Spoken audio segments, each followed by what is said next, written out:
Answer from continuous study point.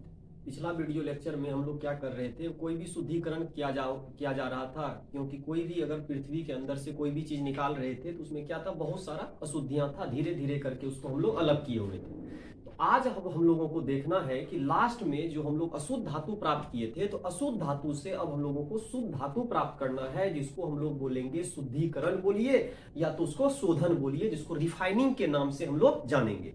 तो चलिए देखते हैं रिफाइनिंग क्या होता है, उसको धीरे धीरे समझने का कोशिश करते हैं। तो होता क्या है कि जब हम लोग कोई भी काम करते हैं तो यहां पर हम लोगों को एक धातु मिला था जो अशुद्ध था, शुद्ध धातु प्राप्त नहीं हुआ था। एक धातु मिला जिसे अशुद्ध धातु बोलेंगे, तो यहां पर हमें अशुद्ध धातु प्राप्त हो गया था। अब बात आया, अगर अशुद्ध धातु प्राप्त हो गया तो यहां से हमको क्या करना है, अशुद्ध धातु से हमको प्राप्त करना है शुद्ध धातु। तो यहां पर हम आगे बढ़ते हैं और हमको जैसे ही आगे बढ़ेंगे तो यहां पर हमको चाहिए कौन सा धातु चाहिए, शुद्ध धातु चाहिए। मतलब दिक्कत क्या है, शुद्ध धातु अभी तक नहीं मिला है। हम लोग जो भी विधि लगाए सबसे अभी तक निकला, लेकिन सारा का सारा अशुद्ध धातु ही था। शुद्ध धातु में अभी दिक्कत है, शुद्ध धातु अब प्राप्त करने जाए। अब जो धातु हम लोगों को मिलेगा, अब आप इसका यूज कर सकते हैं, कहीं भी प्रयोग कर सकते हैं, बेच सकते हैं। मतलब इतना शुद्ध हो जाएगा, 99% तक शुद्ध हो जाएगा। बहुत हद तक शुद्धिकरण हो चुका है, थोड़ा बहुत होगा उसको हम लोग निग्लेक्ट कर सकते हैं। तो जब हम लोग अशुद्ध धातु मिला तो अशुद्ध धातु से हमको शुद्ध धातु बनाना है। इसमें बहुत सारा प्रक्रिया होगा, उसी प्रक्रिया को हम लोग बोलेंगे शोधन बोलिए या शुद्धिकरण बोलिए। इसी के बीच में बहुत सारा प्रक्रिया होगा।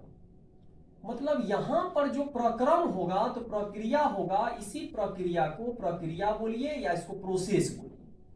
तो यहां पर बहुत सारा प्रोसेस होगा, इसी प्रोसेस को हम लोग नाम देंगे शोधन बोलिए। इसको शोधन भी बोल सकते हैं या इसको आप बोल सकते हैं शुद्धिकरण। तो यहां पर हम लोग करेंगे शुद्धिकरण करेंगे। शुद्ध किया जा रहा है, धातु को शुद्ध करने का जो विधि होगा, जो प्रक्रिया होगा, उसको हम लोग शोधन बोलेंगे या तो उसको शुद्धिकरण बोलिए। इसको इंग्लिश में हम लोग रिफाइनिंग के नाम से जानते हैं। इसको हम लोग क्या बोलेंगे, रिफाइनिंग बोलेंगे। तो यहां से हमको पता चल गया कि रिफाइनिंग क्या होता है, शुद्धिकरण क्या होता है, शोधन क्या होता है। एक प्रक्रिया है। प्रक्रिया कौन सा होगा, अशुद्ध धातु से शुद्ध धातु प्राप्त करने के लिए जो प्रक्रिया हम लोग जारी करेंगे, बीच में जो हम लोग प्रक्रिया करेंगे जिससे हम लोग को शुद्ध धातु प्राप्त होगा, उसी को हम लोग किस नाम से जानेंगे, शोधन बोलेंगे या शुद्धिकरण बोलिए या रिफाइनिंग बोलिए। ठीक है। अब आगे एक एक करके देखना है कि इसमें कौन कौन सा प्रक्रिया आएगा, क्योंकि जब हम लोग इसका शोधन करेंगे तो बहुत सारा प्रक्रिया आएगा। तो इसी प्रक्रिया में सबसे पहला हम लोग देखेंगे, थोड़ा थोड़ा करके आगे बढ़ते हैं और धीरे धीरे उसको समझने का कोशिश करते हैं कि हम लोग पहला विधि जो यहां देखेंगे, इस विधि को बोलेंगे आसवन विधि। इसको कौन सा विधि बोलना है, आसवन विधि। तो पहला हम लोगों को देखना है आसवन विधि। आसवन विधि को समझने का कोशिश करते हैं, क्या होता है आसवन विधि। इसको जो हम लोग इंग्लिश में बोलते हैं डिस्टिलेशन बोलते हैं, तो इसको बोलते हैं डिस्टिलेशन। तो यहां पर हम लोगों को पता चल गया कि एक प्रोसेस है जिसको डिस्टिलेशन बोलेंगे या इसको बोलेंगे आसवन विधि बोलिए या आसवन शोधन प्रक्रिया, जो भी है आसवन विधि। तो अब आसवन विधि हमेशा याद रखना है कि जब भी हम लोग अशुद्ध धातु से शुद्ध धातु प्राप्त करेंगे, तो अशुद्ध है इसका मतलब कुछ अशुद्धियां भी है, कुछ धातु भी है। दोनों का प्रकृति पर निर्भर करता है। मतलब उसका प्रकृति क्या है, कभी क्वथनांक देखेंगे, कभी द्रवनांक देखेंगे, बहुत सारा चीज सब जब देखते देखते देखते देखते आगे बढ़ेंगे तो आराम से हम लोग कर सकते हैं। अब देखिएगा ध्यान से कि आसवन विधि क्या होता है। तो आसवन विधि में हमेशा क्या होता है, सबसे इंपॉर्टेंट है, आसवन विधि में हम लोग गर्म करते हैं। तो सबसे इंपॉर्टेंट है कि हम लोग जो अशुद्ध धातु लिए हैं, तो यहां पर क्या है, अशुद्ध धातु आपके पास पहले से है। तो यहां से अशुद्ध धातु है आपके पास पहले से है, और अशुद्ध धातु का मतलब है कि इसमें धातु भी मिला हुआ है और कुछ अशुद्धियां भी है। तो यहां पर एक धातु है और एक अशुद्धियां है, इसीलिए तो हम लोग इसको अशुद्ध धातु बोलते हैं, शुद्ध धातु नहीं बोलते हैं। तो सबसे इंपॉर्टेंट हो जाता है कि आसवन विधि में सबसे पहले आपको पकड़ना होगा, इसमें जो अशुद्ध धातु लिए हैं उसमें दो चीज हमेशा होगा, एक धातु होगा और एक अशुद्धियां होगा। अब चलिए हम लोग कोशिश करते हैं, धातु और अशुद्धियां का थोड़ा सा गुण में, प्रकृति में अंतर आएगा। प्रकृति दोनों का समान नहीं होना चाहिए, नहीं तो शोधन करने में दिक्कत होगा। तो दोनों का प्रकृति क्या होना चाहिए, अलग होना चाहिए। सबसे इंपॉर्टेंट कि दोनों का प्रकृति क्या होना चाहिए, अलग होना चाहिए, नेचर अलग होना चाहिए। तो दोनों का प्रकृति अलग होना चाहिए। तो यहां पर इंपॉर्टेंट है, दोनों का प्रकृति जो होना चाहिए क्या होना चाहिए, अलग होना चाहिए। तो प्रकृति अलग होना चाहिए मतलब नेचर जो होना चाहिए इसका अलग होना चाहिए। सबसे पहला कि नेचर इसका सेम नहीं होना चाहिए, अलग अलग नेचर का होना चाहिए। तो आसवन विधि कब लागू करेंगे, आसवन विधि तब करेंगे जब धातु और अशुद्धियां में हम लोग क्या देखेंगे, इसका क्वथनांक देखेंगे। तो सबसे इंपॉर्टेंट है कि क्वथनांक जो होगा, यहां पर सबसे पहला पॉइंट होगा धातु का क्वथनांक। इसमें धातु भी मिला हुआ है, तो यहां पर हम लोगों को देखना होगा धातु का क्वथनांक। तो यहां पर हम लोग को सबसे पहले पढ़ना है धातु का क्वथनांक, जिसको हम लोग बॉइलिंग पॉइंट के नाम से जानेंगे। तो क्वथनांक हो गया, इसको हम लोग क्या बोलेंगे, बॉइलिंग पॉइंट। तो यहां से हम लोगों को मिल गया बॉइलिंग पॉइंट क्या होना चाहिए, तो इसका जो बॉइलिंग पॉइंट होना चाहिए कम होना चाहिए। सबसे इंपॉर्टेंट है क्या होना चाहिए, कम। दूसरा जो हम लोगों को देखना है, जब हम लोग अगला पार्ट को देखेंगे तो हमको यहां चाहिए अशुद्धियां। जो भी अशुद्धियां है धीरे धीरे करके देखते हैं। तो यहां पर क्या हो गया, अशुद्धियां आ चुका है, और अशुद्धियों को अशुद्धियां जो भी अशुद्धियां होगा उसको देखेंगे।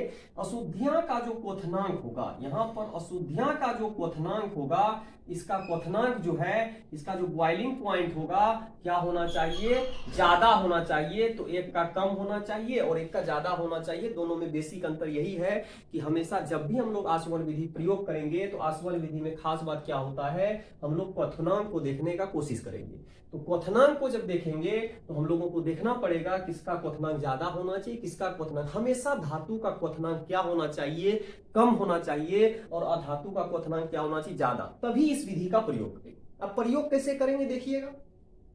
हम लोग क्या करेंगे, यहां से जब इसको गर्म करते हैं, जब हम लोग अशुद्ध धातु को गर्म करते हैं तो क्या होता है, अशुद्ध धातु को गर्म करेंगे इसमें। तो यहां पर अशुद्ध धातु को गर्म करने पर, अशुद्ध धातु को यहां से क्या कर देंगे, गर्म कर देंगे। तो अशुद्ध धातु को गर्म करने पर, जैसे ही इसको गर्म करेंगे, अशुद्ध धातु को गर्म करने पर क्या होगा, वाष्प में परिवर्तित होगा।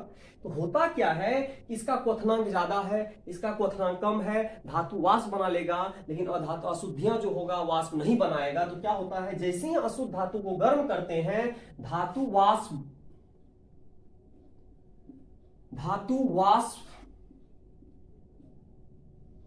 में बदल जाता है। तो यहां पर जैसे ही बदल जाता है।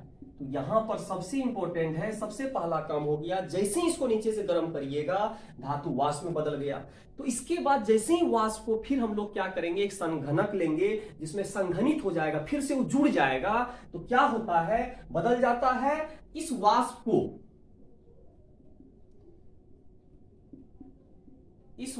को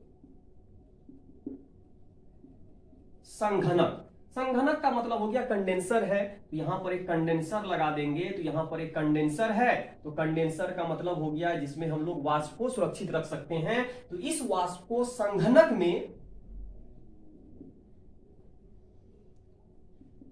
संघनित कर लिया जाता है, इसको जोड़ लिया जाता है, संघनित कर शुद्ध धातु प्राप्त कर लिया जाता है।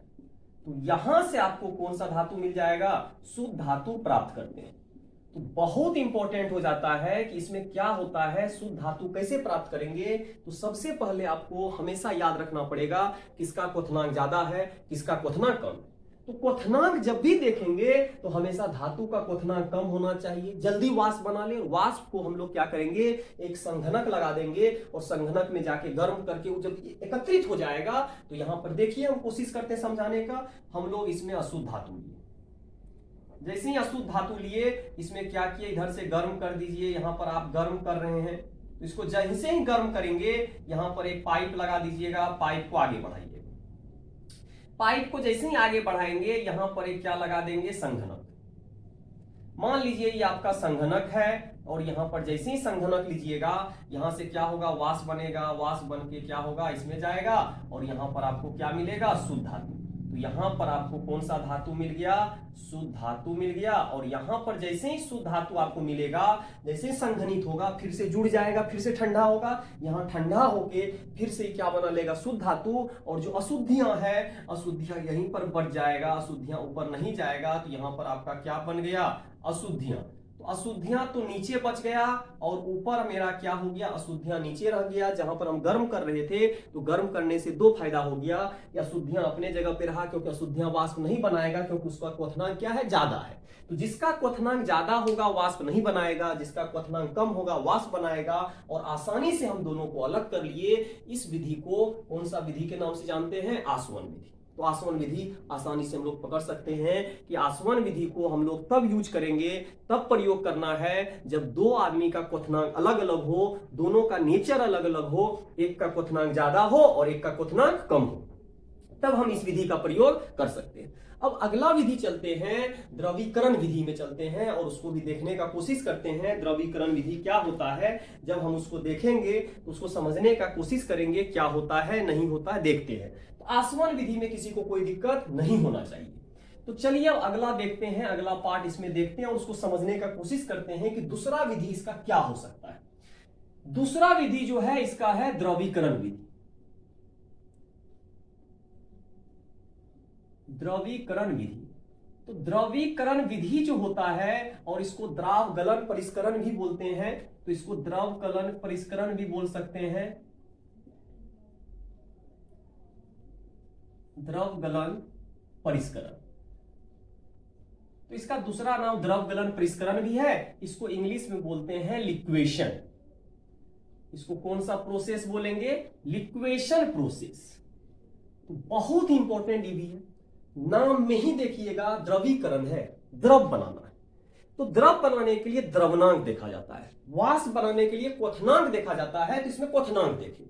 अब जो है हम लोगों को फिर से सोचना पड़ेगा कि दोनों में किसी न किसी का, जैसे यहां पर हम लोग सोच लिए, पहले ही सोच लिए कि किसमें होगा, तो इसका उदाहरण हम लोग देख लेते हैं कि इसका उदाहरण हम लोग क्या क्या ले सकते हैं। इसका उदाहरण में आता है Hg आता है, Zn आता है और Cd आता है। मतलब जिंक के लिए प्रयोग कर सकते हैं, कैडमियम के लिए प्रयोग कर सकते हैं और Hg के लिए प्रयोग कर सकते हैं।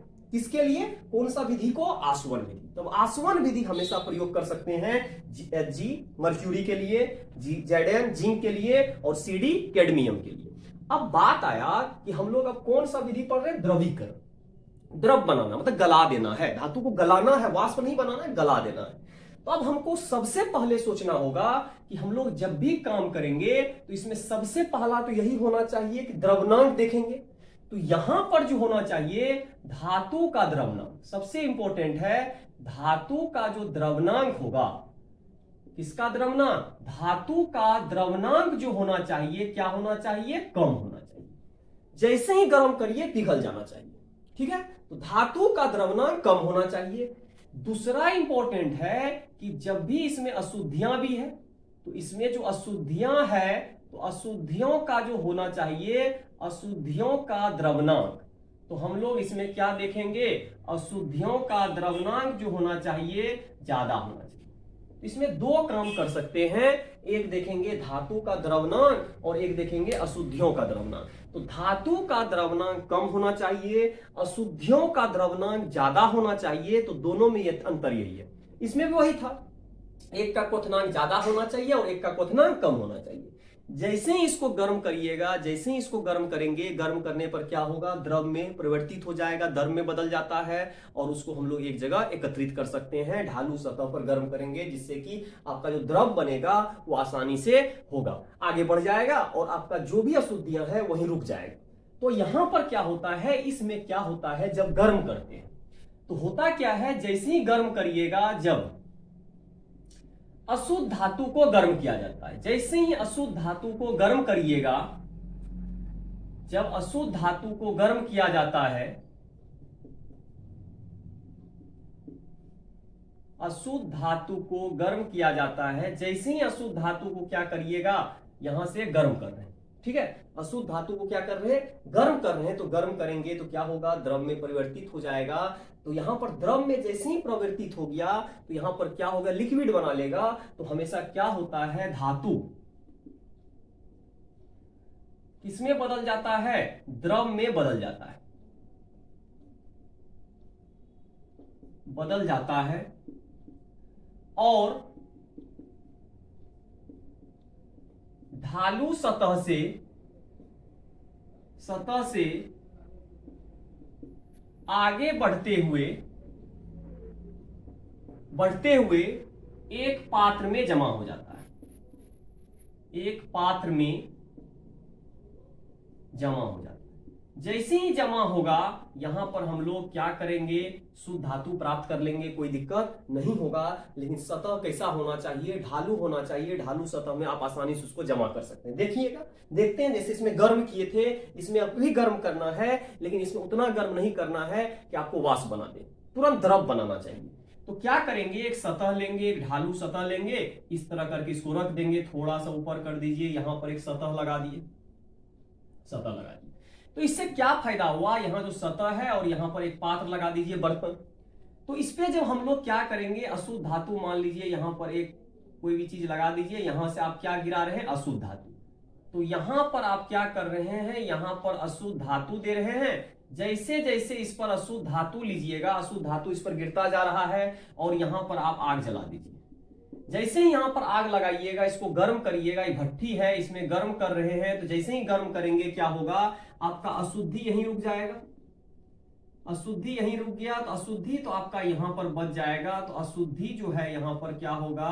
तो यहां पर अशुद्धियां जो है यहीं रुक जाएगा, रुक जाता है, और यहां पर आपको क्या होगा? शुद्ध धातु प्राप्त होगा। तो यहां से आप क्या कर सकते हैं? शुद्ध धातु को प्राप्त कर सकते हैं।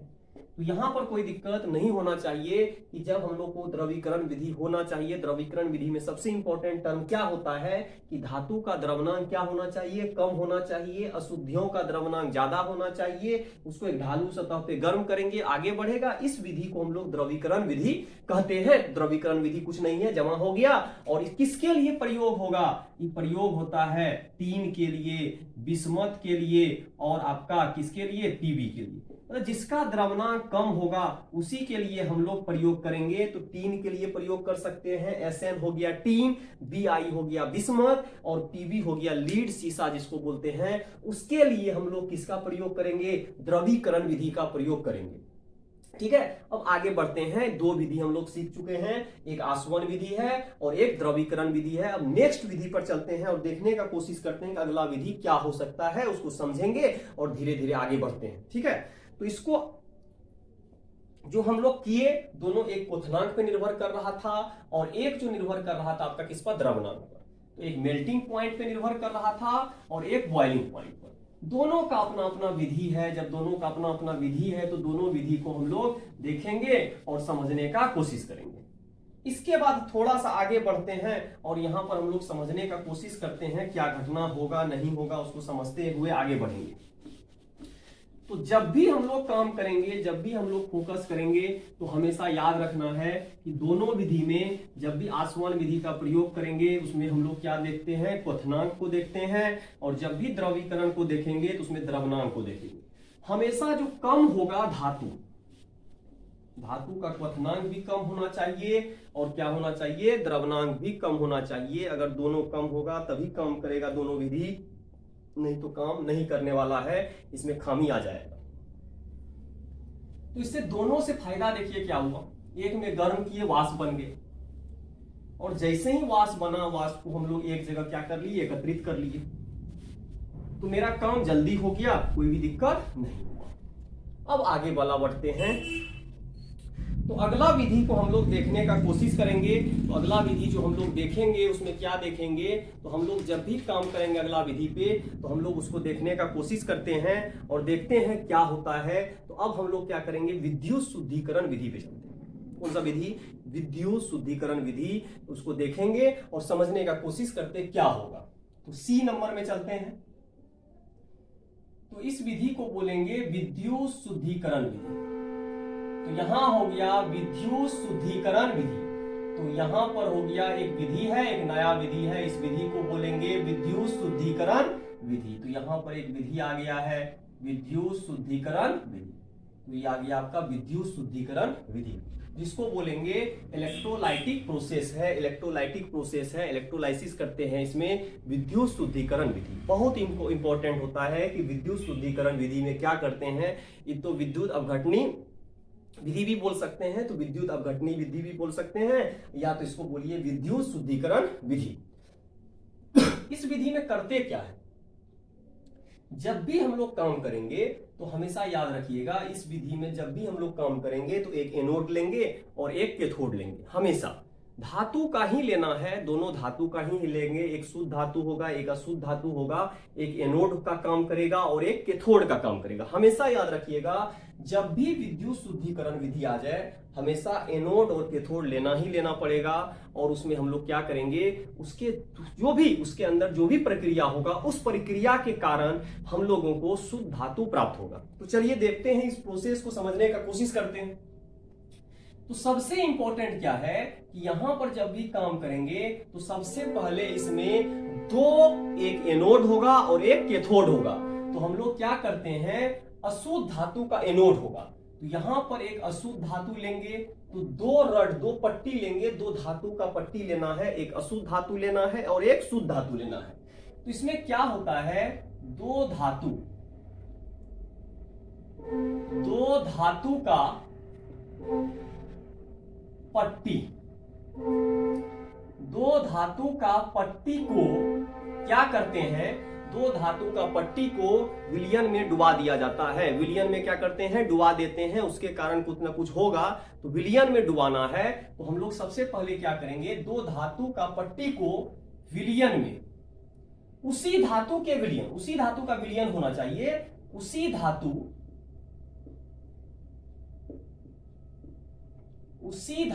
का विलयन में डुबा देते हैं। बहुत ही इंपॉर्टेंट है कि हम लोग जिस धातु का पट्टी लेंगे उसी पट्टी का विलयन होना चाहिए, दूसरा विलयन का पट्टी नहीं। और अब पट्टी के साथ साथ अगर हम लोग कॉपर का लिए हैं, तो कॉपर का विलयन होना चाहिए। एजी का पट्टी लिए हैं तो एजी का विलयन होना चाहिए। मतलब विलयन दोनों समान होना चाहिए। जिस प्रकृति का पट्टी है उसी प्रकृति का आपका जो होना चाहिए विलयन भी होना चाहिए, तभी काम करेगा, नहीं तो काम नहीं करेगा। तो चलिए अब समझने का कोशिश करते हैं कि इसमें क्या घटना हो सकता है। तो दो धातु का पट्टी ले लिए हैं, दोनों धातु का पट्टी कोई दिक्कत नहीं करेगा। अब समझना क्या है, जो पट्टी लिए हैं, पट्टी एक पतला होगा एक मोटा होगा, उसमें देखेंगे। तो यहां पर क्या होगा, अशुद्ध धातु का जो पट्टी लेंगे, दो धातु का पट्टी लेना है, एक अशुद्ध धातु का पट्टी होगा। इस अशुद्ध धातु का पट्टी होगा। जो अशुद्ध धातु का जो पट्टी होगा उसको हम लोग किस नाम से जानेंगे, एनोड। इसको किस नाम से जानेंगे, एनोड के नाम से जानेंगे। और एनोड जो होना चाहिए मोटा होगा। एनोड कैसा होना चाहिए, थोड़ा मोटा बनाएंगे। और जो शुद्ध धातु का पट्टी होगा उसी धातु का लेना है, एक शुद्ध धातु का पट्टी ले लेंगे। शुद्ध धातु का पट्टी जो होगा, तो हमेशा याद रखना है, शुद्ध धातु का पट्टी को हम लोग किस नाम से जानेंगे, कैथोड के नाम से जानेंगे। और कैथोड जो होगा ये पतला होगा। तो सबसे इंपॉर्टेंट है, एक मोटा होना चाहिए और एक पतला होना चाहिए। तो मोटा जो होगा, जो मोटा है हमेशा अशुद्ध धातु का होगा, और जो पतला है हमेशा किस धातु का होगा, शुद्ध धातु का होगा। सबसे इंपॉर्टेंट काम यही हो गया, कौन मोटा होगा और कौन पतला होगा सबसे पहले देखना होगा। एक अशुद्ध धातु है और एक शुद्ध धातु है, तो अशुद्ध धातु वाले को हमेशा मोटा रखेंगे और दूसरे वाले को क्या रखेंगे, पतला रखेंगे। इतना काम मेरा हो गया।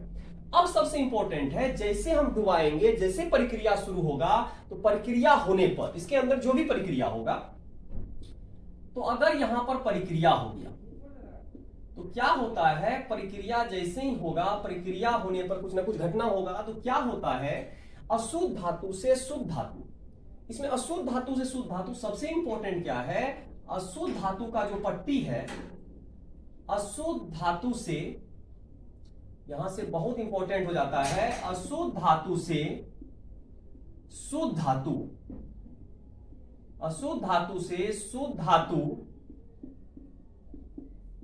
निकलकर विलयन में और पुनः कहां से कहां जाएगा, पुनः विलयन से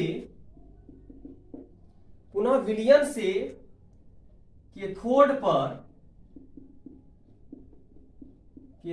पर जमा हो जाता है, कैथोड पर जमा हो जाता है। तो यहां सबसे इंपॉर्टेंट है कि इसमें जब भी प्रक्रिया होगा, जो भी प्रक्रिया होगा, तो हमेशा याद रखना है 2 पट्टी लेना है, एक पट्टी अशुद्ध वाला होगा, एक पट्टी शुद्ध वाला होगा। तो अशुद्ध से जो भी अशुद्ध पट्टी होगा उसे टूटेगा, शुद्ध धातु टूट के विलयन में जाएगा, विलयन से जो गया है वही विलयन से फिर धातु पे जमा हो जाएगा, तो शुद्ध वाले पे जमा होता चला जाएगा।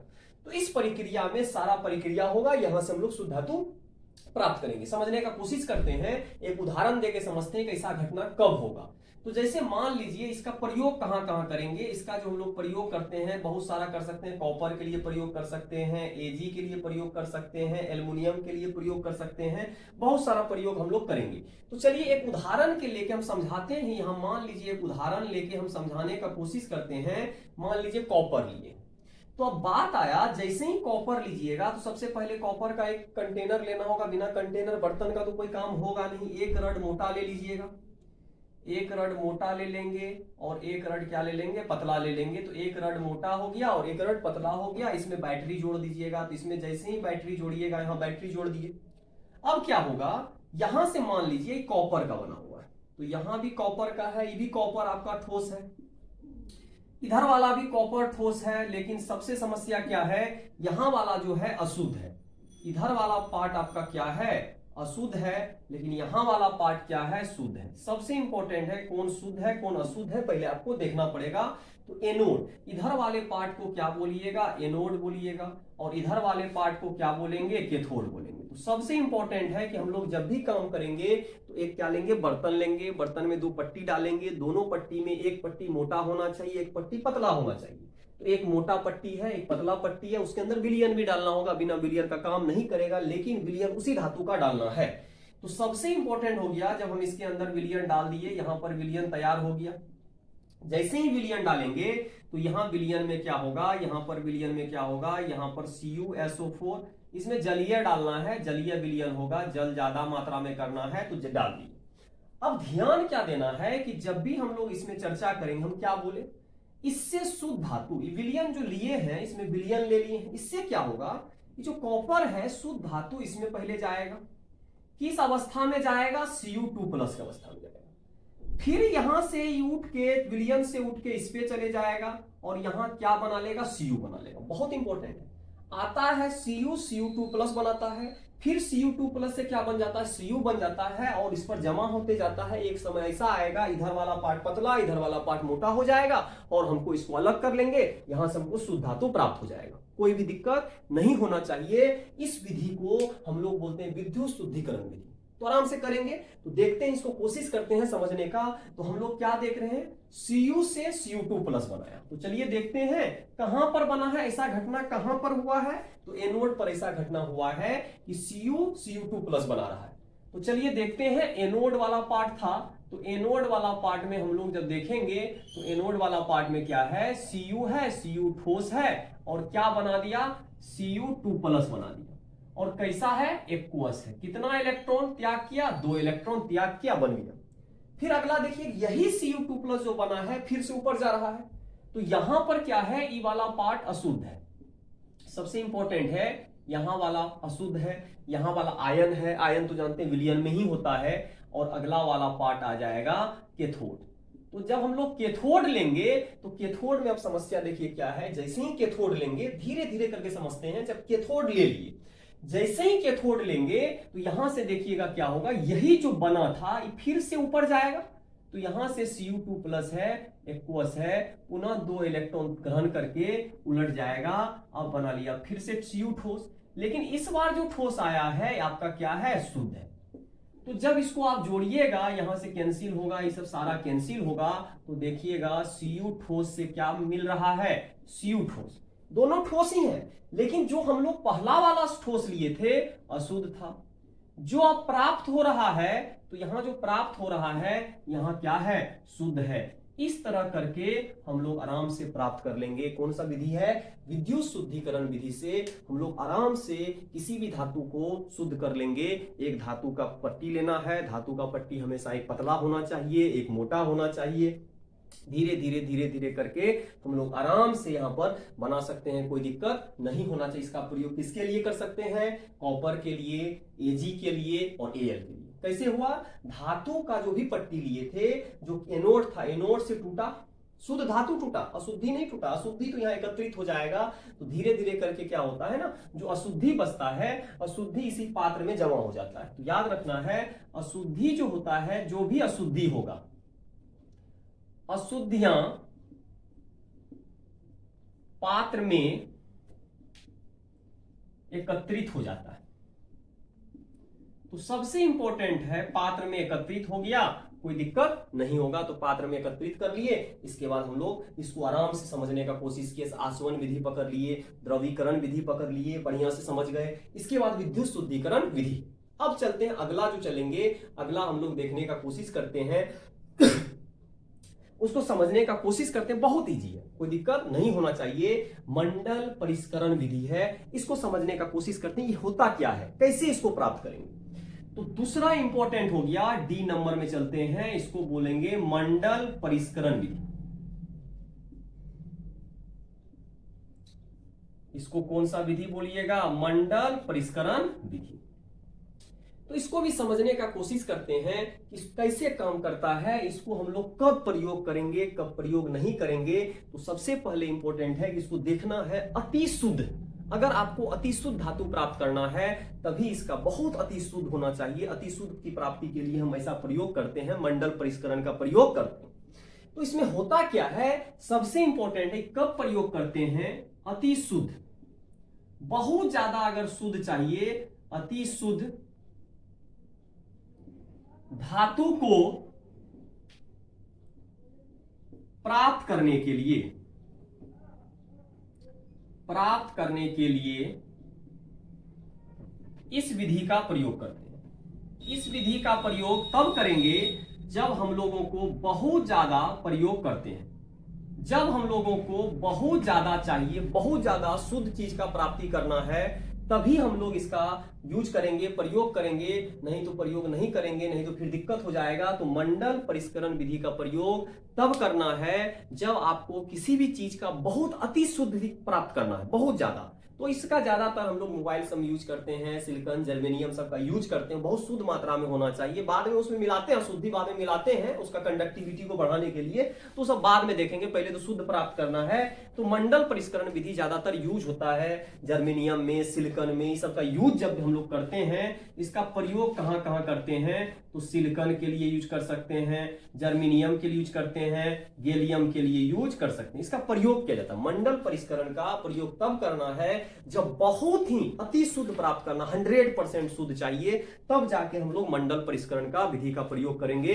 नहीं तो बहुत सारा विधि है आपके पास, आसवन विधि है, द्रवीकरण विधि है। कोई जरूरी नहीं है कि हर एक विधि हर एक जगह यूज होता है। अपने अनुसार आपको अपनी आवश्यकता के अनुसार प्रयोग करना है। तो मंडल परिष्करण विधि तब प्रयोग करना है जब आपको अति शुद्ध धातु प्राप्त करना हो, जो बहुत जरूरत हो, उसके लिए हम यूज करेंगे। किसके किसके लिए यूज कर सकते हैं? सिलिकॉन के लिए, जर्मेनियम के लिए और गैलियम के लिए। इसको समझने का कोशिश करते हैं किस तरह काम करता है। तो जब इसको समझने का कोशिश करिएगा, इजी लगेगा और आराम से हम लोग समझ सकते हैं। धीरे धीरे करके आगे बढ़ रहे हैं, मंडल परिष्करण को समझने का कोशिश करते हैं। तो मंडल परिष्करण में होता क्या है, इसमें सबसे इंपॉर्टेंट हो जाना चाहिए कि दोनों का प्रकृति पता होना चाहिए। कि होगा क्या कि दोनों का अगर प्रकृति आपको पता है, दोनों में कोई दिक्कत नहीं होगा। इसको आसानी से हम लोग क्या करेंगे, समझ सकते हैं। तो सबसे पहला इंपॉर्टेंट हो जाता है, इसको जब प्रयोग करेंगे तो अति शुद्ध के लिए प्राप्त करना, मतलब अति शुद्ध चाहिए, तभी हम इसका प्रयोग करेंगे। नहीं तो प्रयोग करने का कोई जरूरत नहीं है, आराम से हम लोग, कोई दिक्कत नहीं होगा। तो सबसे पहला इंपॉर्टेंट पॉइंट हो जाता है कि हम लोग यहां से क्या करने का कोशिश करेंगे। तो सबसे पहला है कि यहां पर जब हम लोग देखेंगे तो सबसे पहला हमको इंपॉर्टेंट पॉइंट देखना है, कब प्रयोग करेंगे। तो सबसे पहले जानते हैं इसमें अशुद्धियां हैं। तो जब भी अशुद्धियां है, जैसे ही अशुद्धियां होगा, यहां अशुद्धियां भी है और इसमें क्या मिला हुआ है, धातु भी मिला हुआ है। अब देखिएगा होगा क्या, जैसे ही इसको गर्म करिएगा, इसको मान लीजिए गर्म कर दिए, तो गर्म करेंगे, अभी नीचे हीटर लगाना होगा, गर्म करेंगे, तो जैसे ही गर्म करिएगा दोनों क्या होगा, घुल जाएगा, पिघल जाएगा। यहां दोनों क्या होता है, पिघल जाता है, अशुद्धियां और धातु दोनों पिघल जाएगा, तो यहां पर पिघला हुआ अवस्था होगा, पिघला अवस्था होगा। अब जैसे ही इसको यहां से क्या होगा, थोड़ा अगर हीटर आगे बढ़ा, थोड़ा ठंडा हुआ, अगर थोड़ा सा ठंडा करिएगा तो देखिएगा धातु जो आता है, धातु पुनः ठोस हो जाता है। मतलब धातु का प्रकृति नहीं है कि हमेशा पिघला अवस्था में रहे। तो क्या होता है, जब तक गर्मी दीजिएगा उसको, जब तक गर्म कर रहे हैं तब तक धातु तो आपको पिघला हो, दोनों पिघला, धातु भी पिघला, अशुद्धियां भी पिघला। जैसे ही थोड़ा सा आगे बढ़ा, धातु क्या हुआ, ठोस हो गया, लेकिन अभी भी आपका अशुद्धियां जो है, यहां पर हम लोग क्या करेंगे, यहां जो अशुद्धियां है ये भी आपका अभी भी कौन सा अवस्था में है, पिघला अवस्था में। बहुत ही इंपॉर्टेंट हो जाता है कि हम लोग इसका प्रकृति बहुत अलग है। मतलब जब गर्म किए दोनों पिघल गया, लेकिन जब ठंडा होने के बारी आया, ठंडा जब हम लोग करने लगे तो उसमें समस्या क्या आया, उसमें समस्या आया एक आदमी ठोस हो गया, लेकिन दूसरा आदमी ठोस होने के लिए नहीं प्रयास किया, तो एक आदमी ठोस हुआ, एक आदमी ठोस अलग हो जाएगा। ठोस वाला के पास तो पिघला हुआ रहेगा नहीं, पिघला हुआ आगे बढ़ जाएगा, एक जगह जाके जमा हो जाएगा। ठीक है, तो हम लोग इस विधि का प्रयोग करते हैं, बड़ा ही आसान विधि है। कैसे करेंगे देखिएगा ध्यान से।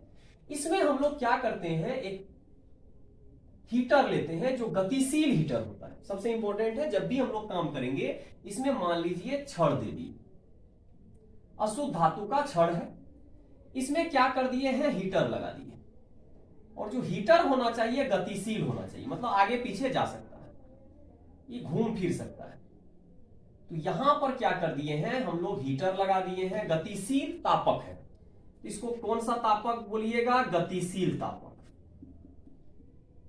तो गतिशील तापक है, गतिशील तापक को बोलेंगे मोबाइल हीटर।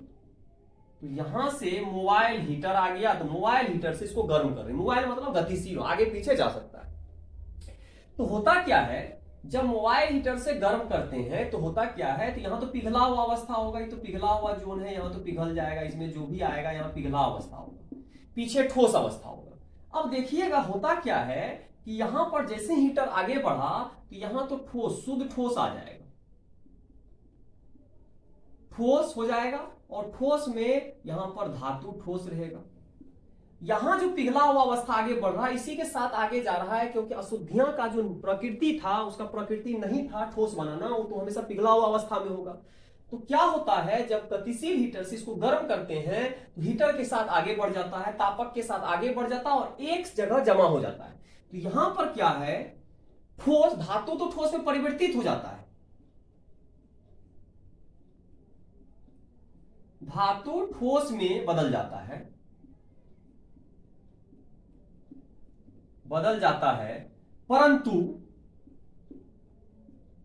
परंतु जो अशुद्धियां हैं, जो भी अशुद्धियां यहां पर हम लोग देख रहे हैं, जो अशुद्धियां हो जाए, अशुद्धियां तापक के साथ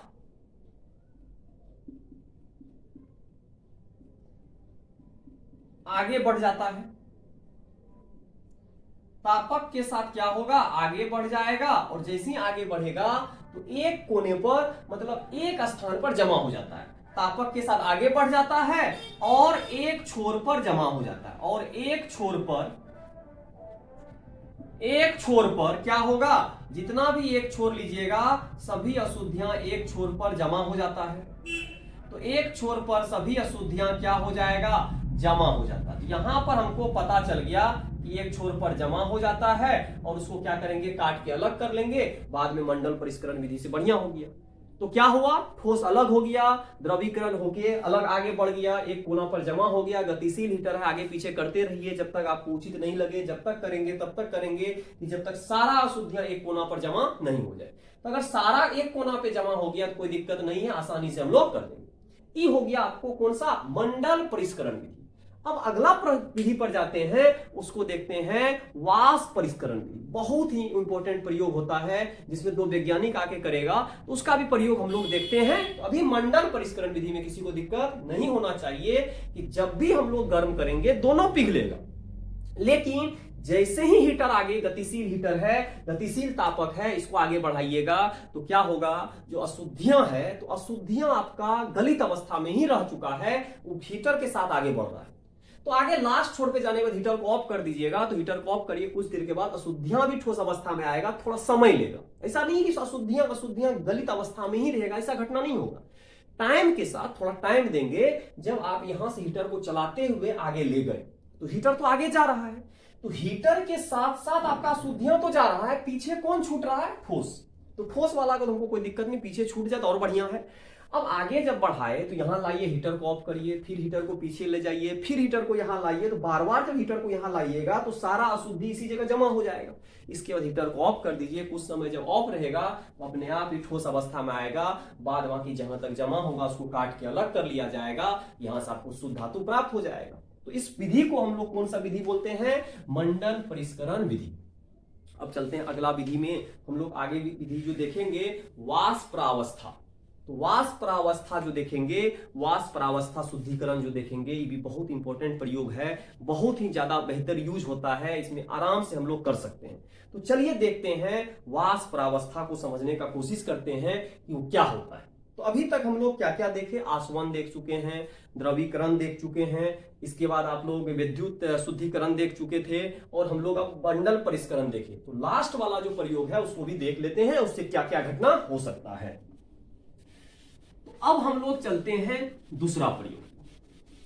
तो दूसरा प्रयोग भी बड़ा ही इंपॉर्टेंट प्रयोग है, उसको भी समझेंगे, धीरे धीरे कोशिश करेंगे समझने का, और धीरे धीरे जब समझते जाएंगे तो आगे हमको पता चलेगा। तो अभी हम लोग लास्ट प्रोसेस पर जा रहे हैं, लास्ट प्रक्रिया है, जिससे अब हम लोग अंत समय में जो हम लोग प्राप्त करेंगे तो पूरा का पूरा शुद्ध धातु, ये सब शुद्ध धातु प्राप्त करने का एक विधि है, आसवन विधि, इसके बाद द्रवीकरण विधि, इसके बाद विद्युत शुद्धिकरण विधि, और एक हो गया मंडल परिष्करण विधि, और एक हो गया वाष्प प्रावस्था। तो इसको भी हम लोग देखते हैं और समझने का कोशिश करते हैं कैसे काम करता है। तो लास्ट आपका प्रोसेस हो जाएगा।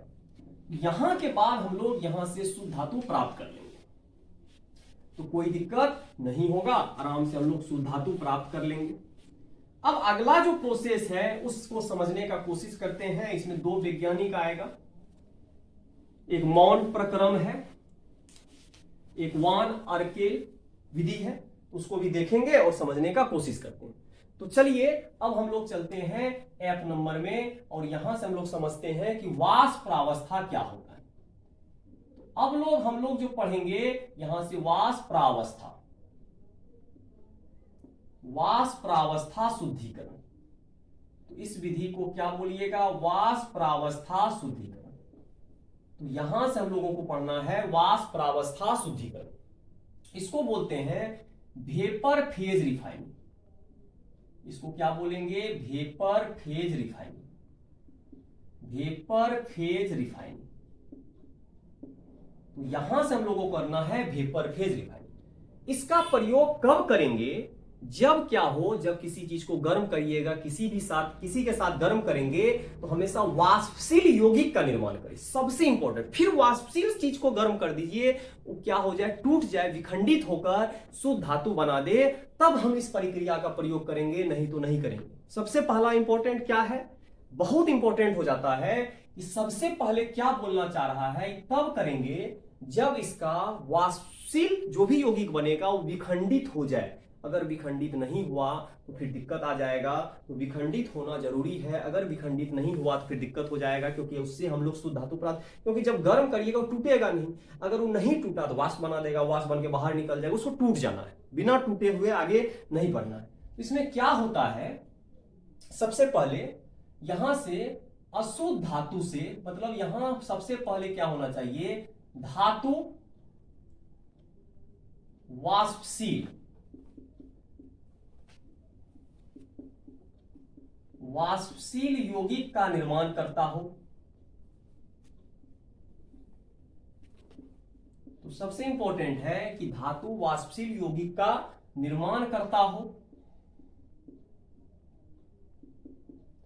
और पुनः वाष्पशील यौगिक को गर्म करने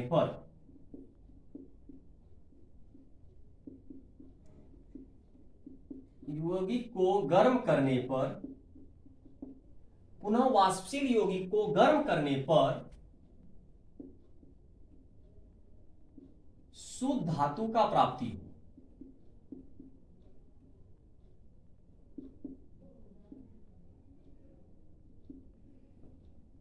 शुद्ध धातु का प्राप्ति मतलब तभी हम इसका प्रयोग करेंगे जो यौगिक बनाए तो वाष्पशील होना चाहिए, तो फिक्स है वाष्पशील ही होना चाहिए।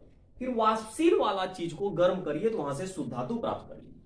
तो यहां से देखिएगा, इस विधि को समझने का कोशिश करिएगा। सबसे पहले यहां अशुद्ध धातु है,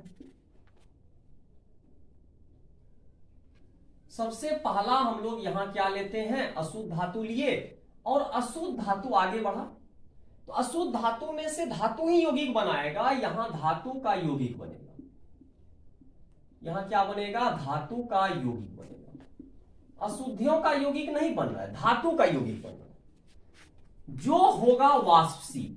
ये कैसा है, वाष्पशील है। मतलब इसको यहां पर गर्म कर दिए, गर्म किए, धातु का यौगिक बना जो वाष्पशील है। पुनः इसको गर्म करिएगा, यहां से आपको मिल जाएगा शुद्ध धातु। तो अगर शुद्ध धातु मिल गया तभी इसका प्रयोग करेंगे, मतलब इसको, इस प्रक्रिया को अपनाना होगा। अगर इस प्रक्रिया को नहीं अपनाइएगा तो इस प्रक्रिया का प्रयोग नहीं करेंगे, दिक्कत हो जाएगा। इसीलिए हमेशा याद रखना है, इसको तभी यूज करना है जब आपको ऐसा घटना हो जाए, ऐसा चीज समझ जाए कि ऐसा ऐसा चीज करने पर ऐसा घटना होगा और लास्ट में जाके हमको शुद्ध धातु मिलेगा। कोई दिक्कत नहीं होना चाहिए। तो अब हम लोग आगे बढ़ते हैं। इसका प्रयोग, इसका उदाहरण जो है कहां यूज करेंगे, कहां प्रयोग करेंगे, सबसे इंपॉर्टेंट है। इसका प्रयोग जनरली निकेल के लिए करते हैं, जर्कोनियम के लिए करते हैं और टाइटेनियम के लिए करते हैं। तीन चीज के लिए ज्यादातर यूज होता है। एक होता है निकेल के लिए, एक होता है जर्कोनियम के लिए और एक होता है टाइटेनियम के लिए। तीन चीज में इसका प्रयोग करते हैं। किस विधि का, वाष्प प्रावस्था शुद्धिकरण विधि का प्रयोग हमेशा किसके किसके लिए करेंगे, निकेल के लिए, जर्कोनियम के लिए और टाइटेनियम के लिए। सबसे इंपॉर्टेंट हो गया पहला, किसके लिए प्रयोग करना। इसमें दो विधि बड़ा इंपॉर्टेंट है। तो सबसे पहला विधि है मॉन्ड प्रक्रम, तो एक है मॉन्ड प्रक्रम, तो इसको बोलते हैं मॉन्ड्स प्रोसेस। तो इसको कौन सा प्रोसेस बोलना है, मॉन्ड्स प्रोसेस के नाम से हम लोग इसको जानते हैं। तो इसमें होता क्या है कि सबसे पहले निकेल के लिए प्रयोग होता है, मतलब इस प्रक्रिया, इस प्रक्रम का जो हम लोग प्रयोग करेंगे हमेशा निकेल के लिए प्रयोग होता है। सबसे इंपॉर्टेंट है इस विधि को NI के लिए प्रयोग करते हैं। तो सबसे इंपॉर्टेंट है, प्रयोग जब भी करिएगा किसके लिए प्रयोग करते हैं, NI के लिए प्रयोग करते हैं। तो यहां से इंपॉर्टेंट हो गया कि हम लोग मॉन्ड प्रक्रम का प्रयोग कब करेंगे, तब करना है जब निकेल हो। तो सबसे इंपॉर्टेंट, अब देखते हैं इसमें क्या किया जा रहा है। क्या करता है, निकेल को गर्म कर देना है। निकेल को गर्म कर देना है CO के साथ, कार्बन मोनोऑक्साइड के साथ। जैसे ही गर्म होगा धातु का यौगिक बनाएगा, तो धातु का यौगिक बनाएगा, यहां बनाएगा NiCO4। जैसे इसको यहां गर्म करिएगा बनाएगा, ये जो है आपको निकेल टेट्रा मोनोऑक्साइड है, तो उसको आगे जाके बोलेंगे, तो यहां पर कार्बोनिल है, इसको टेट्रा कार्बोनिल बोलेंगे, निकेल टेट्रा कार्बोनिल। इसको अगर ज्यादा देखना है तो इसको बोलेंगे निकेल टेट्रा कार्बोनिल, तो इसको बोलेंगे निकेल टेट्रा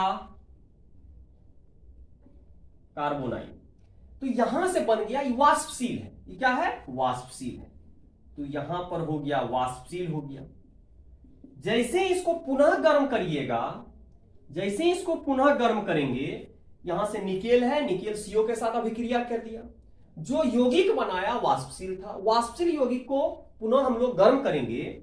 जैसे ही गर्म करेंगे निकेल अलग हो जाएगा और यहां पर 4 मोल CO बाहर निकल जाएगा। यहां से हम लोग शुद्ध निकेल का प्राप्ति कर लिए, तो यहां से शुद्ध निकेल प्राप्त हो गया। हमेशा क्या करना है, इस विधि में सबसे पहला प्रयोग में जब भी हम लोग काम करेंगे, निकेल का अभिक्रिया CO के साथ कराना है। तो वाष्पशील यौगिक का निर्माण करता है, पुनः वाष्पशील यौगिक को गर्म करने पर शुद्ध निकेल का प्राप्ति होता है। इस विधि को मौन प्रक्रम विधि कहते हैं। तो चलिए इसको समझने का कोशिश करते हैं और देखते हैं क्या घटना हो सकता है।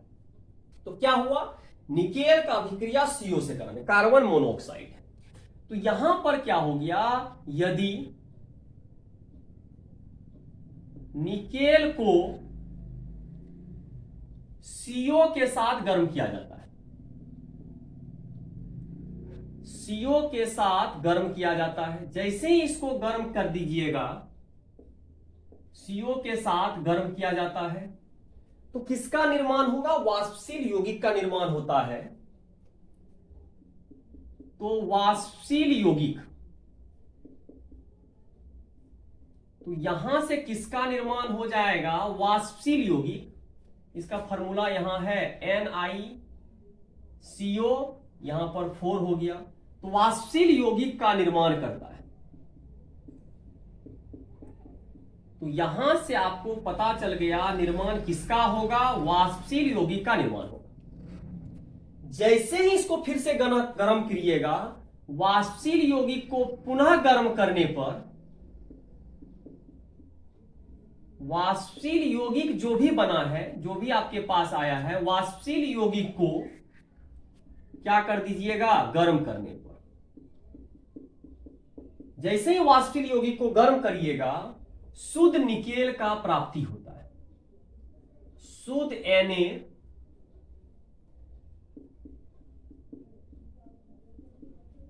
प्राप्ति होता है। तो यहां पर हम लोगों को मिल जाएगा, शुद्ध निकेल मिल जाएगा और आसानी से हम लोग इस विधि का प्रयोग कर सकते हैं। लेकिन इस विधि का प्रयोग केवल और केवल निकेल के लिए कर सकते हैं, जिस विधि को बोलते हैं मौन प्रक्रम विधि बोलते हैं। तो मौन प्रक्रम विधि को हम लोग आराम से प्रयोग कर सकते हैं, उसमें कोई दिक्कत नहीं होना चाहिए।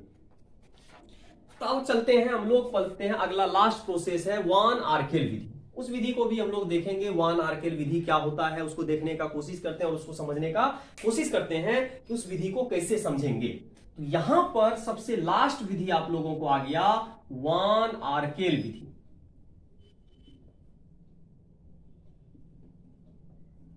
इस विधि को बोलेंगे वान आर्केल विधि।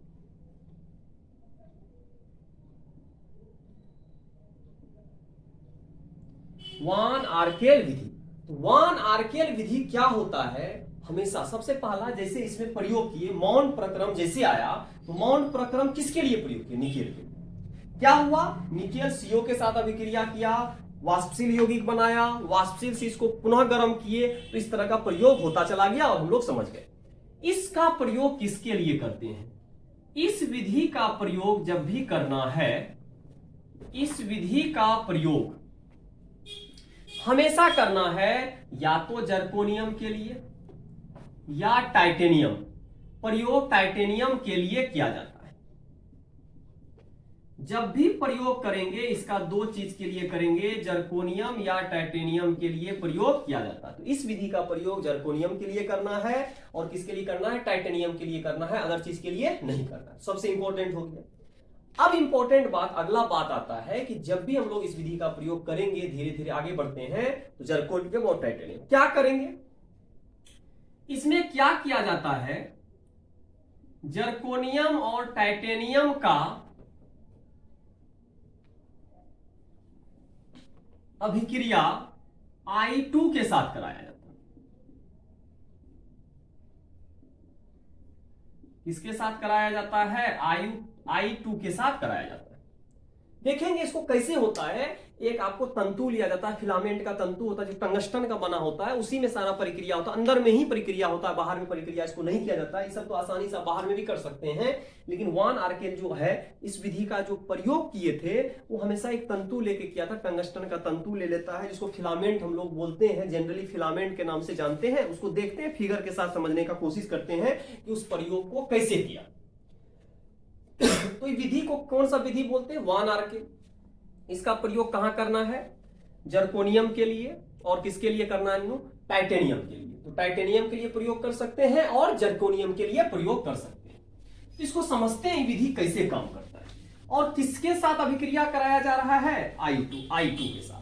तो यहां से सबसे इंपॉर्टेंट है कि जब I2 के साथ कराएंगे तो हम लोग कैसे इस विधि को समझते हैं। तो हमेशा याद रखिएगा, शुद्ध धातु जो होता है कहां मिलता है, कहां प्राप्त होता है, उसको लिखते हैं, फिर उसको समझने का कोशिश करते हैं, कैसे काम किया होगा, आगे कैसे प्रोसेस को बढ़ाया होगा, उसको देखने का कोशिश करते हैं। तो जब हम लोग इस प्रक्रिया को देखेंगे, समझेंगे, तो आसानी से समझ जाएंगे क्या हुआ। तो गर्म कर दिए जो भी बनाया। तो हमेशा क्या होता है, जो शुद्ध धातु मिलता है, शुद्ध Zr या टाइटेनियम, दो ही है, टाइटेनियम का प्राप्ति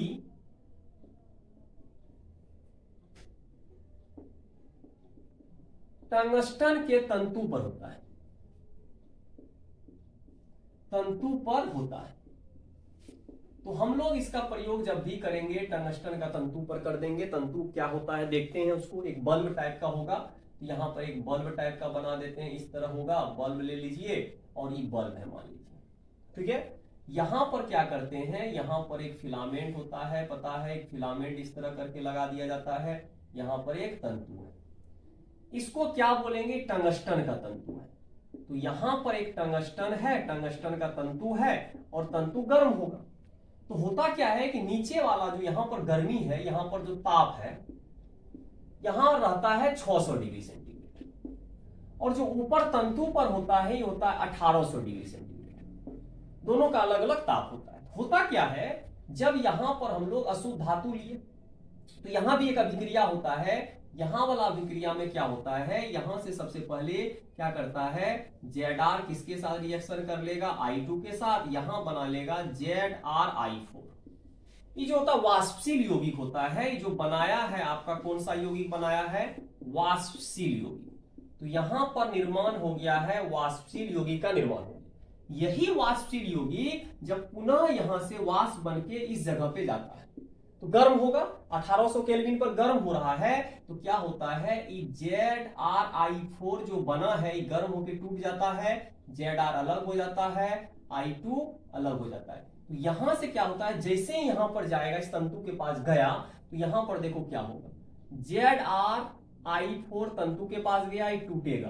किसमें टूटेगा, Zr+2 मोल I2 में टूटा और यहां से शुद्ध जर्कोनियम हम लोग प्राप्त कर लेंगे।